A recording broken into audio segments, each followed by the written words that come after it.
Myself Gayatri Bharadwaj. Hyderabad నుంచి నేను సత్యనిష్ట సమయం కంప్లీట్ చేశాను. నన్ను శిరీష వర్ధన్ గారు సజెస్ట్ చేశారు. సో నేను ఈ మంత్ లోనే సత్యనిష్ట సమయం కంప్లీట్ చేశాను. ఫస్ట్ థింగ్, నేను ఇక్కడికి వచ్చిన తర్వాత కొంచెం సర్ప్రైజ్ అయిన విషయం ఏంటంటే, హిందూ అనే వర్డ్ ని నేను ఇంతవరకు చదువుకున్న దాంట్లో, విన్న దాంట్లో, చూసిన దాంట్లో ఏంటంటే, మనకి ముస్లిం ఇన్వేషన్స్ తర్వాత, యూరోపియన్ ఇన్వేషన్స్ తర్వాత వాళ్ళు చెప్పిన పదం తప్ప అసలు మన కల్చర్ లో హిందూ అనే పదమే లేదు అని తెలుసు. కానీ హిందూ అనే పదము మన సంహితాల్లో ఉంది.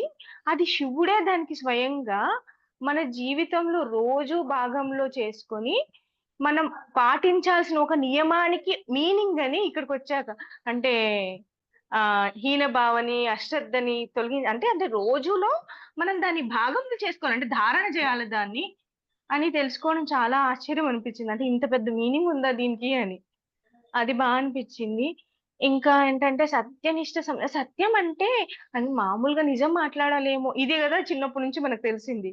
కానీ కాదు, నువ్వు ఇస్తున్న వాగ్దానము, నువ్వు మాట్లాడే మాట ప్రతిదీ కౌంట్ అవుతుంది. నీతో నువ్వు ఇచ్చుకుంటున్న వాగ్దానము, నువ్వు చుట్టుపక్కల వాళ్ళకి ఇస్తున్న వాగ్దానము అన్నీ సత్యంలోకే వస్తాయి. మన అంటే మన పురాణాల్లో చెప్పిన ఆ దేవతలు గాని, ఇప్పుడున్న సక్సెస్ఫుల్ మనుషులు గాని అలా ఉండడానికి కారణం వాళ్ళ సత్యంతో ఉండడము, వాళ్ళు సత్యనిష్టని ధారణ చేశారు అని మన గాడ్స్ ఎగ్జాంపుల్స్ గాని, ఇప్పుడున్న మనుషుల ఎగ్జాంపుల్స్ గాని మీరు లైవ్ లో ఇవ్వడం చాలా బాగా అనిపించింది. అండ్ ఇంకొకటి ఏంటంటే, ప్రతిదీ నీ ఇంట్లో ఉన్న మనుషుల్లో శివుని చూడు, నీ చుట్టూ ఉన్న ప్రతి మనిషిలో శివుని చూడు అని అన్నప్పుడు, అలా చూస్తున్నప్పుడు అసలు కాన్ఫ్లిక్టే లేదు కదా, ఎంత పీస్ఫుల్ గా ఉన్నాం మనం. అంటే ప్రతి పని చేస్తుంది శివుడే.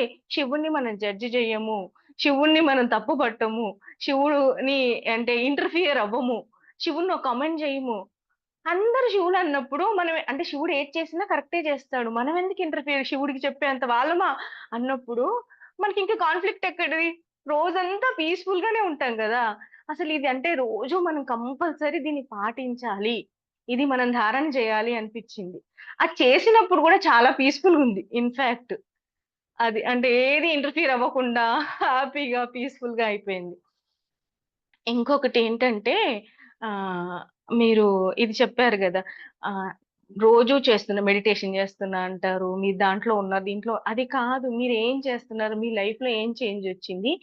మీ చుట్టుపక్కల వాళ్ళు ఏం చేంజ్‌ని గమనించారు మీలో? అన్నప్పుడు అంటే ఊరికే నేను మెడిటేషన్ చేశాను, లేదంటే నేను ఫుడ్ మానేశాను. అది కాదు. నువ్వు చేస్తున్న పనిలో ఎంత వరకు ధారణ చేశావు? జ్ఞానం కాదు, మీరన్నారు గదా! విజ్ఞానం. అంటే నువ్వు దాన్ని ధారణ చేశావా? అది నీ లైఫ్‌లో పార్ట్ అయిపోయిందా?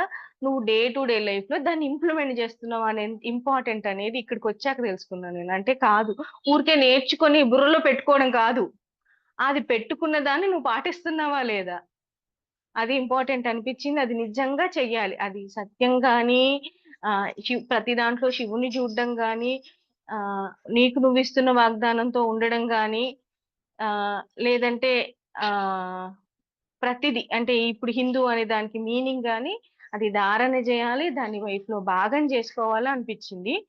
అండ్ నేను అంటే బయట వాళ్ళకి ఇచ్చే వాగ్దానంలో చాలా వరకు నిలబెట్టుకుంటున్నా, నాతో నేను చేసుకుంటున్న వాగ్దానంలో చాలా వెనుకబడి ఉన్నా. అంటే నన్ను నేను ఎక్కువగా ప్రిఫరెన్స్ ఇచ్చుకోవట్లేదు అన్న విషయం అర్థమైంది. సో అవన్నీ చూసాక లేదు, ఉమ్, చేయాల్సింది ఎక్కువ ఉంది, వినాల్సింది కాదు, నేర్చుకోవాల్సింది కాదు, మనం పాటించాల్సినవి ఎక్కువ ఉంది అనిపించింది sir. Thank you so much. అంటే ఇంకా ఎక్కువ ఇంకా మిస్ అవుతున్నామేమో నెక్స్ట్ L2 L3ని, మాకు కొంచెం దాన్ని ఇవ్వండి. Sorry for the disturbance. Thank you sir, thank you so much. Right మా.